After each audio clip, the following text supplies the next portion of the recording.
Hi, everybody. This is Colette from the Misbehavior Podcast. So, what if you're innocent of academic misconduct? So, let's say a professor was reading your work that you turned in and found something concerning and turned it over to the student conduct folks on your campus.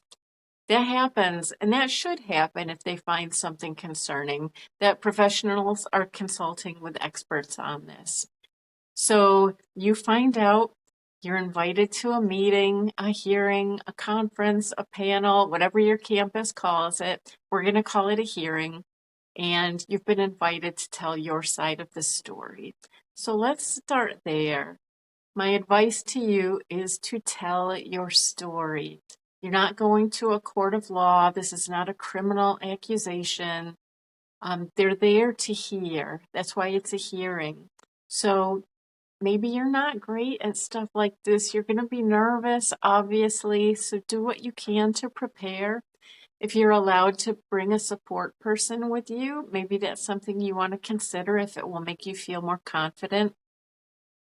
But no matter what, you're the person who knows how you did the work.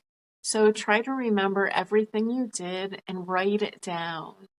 Maybe in person you don't represent yourself your best when you're nervous, so make sure you've got some bullet points of all the important facts that you remember. And in these hearings, everything matters. You matter. So tell them, what were the conditions that you were doing your work under? Did you start ahead of time or were you under a tight deadline?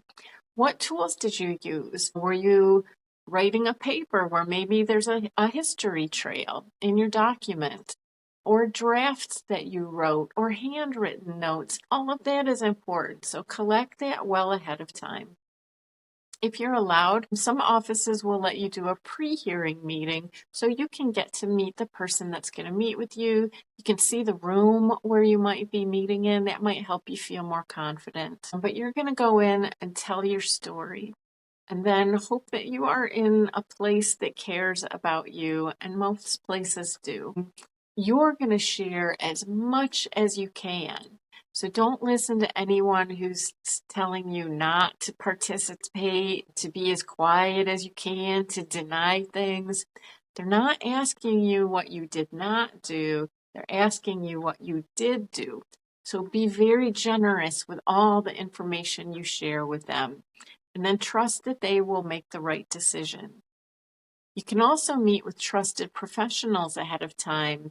Maybe you do not think you did anything wrong, but you could show everything to somebody at your writing center or the tutoring center or somebody with expertise in the field that you were doing the assignment in, and they can look it over, and maybe they're going to see the same concerning things that your professor saw to help you maybe have some light bulbs go off too. Maybe it's not a policy violation, but that's sure an opportunity for some learning, because the big goal in this is that you do learn. So whatever it was, you don't repeat, so you're not back in this situation again. Really listen to them and take advice that you get. Good luck to you. Tell the truth. Know that no matter what, you kept your honor in this. Whatever happens, just go be honest. That's the only thing you can control, and then try to listen for the life experience you're going to get.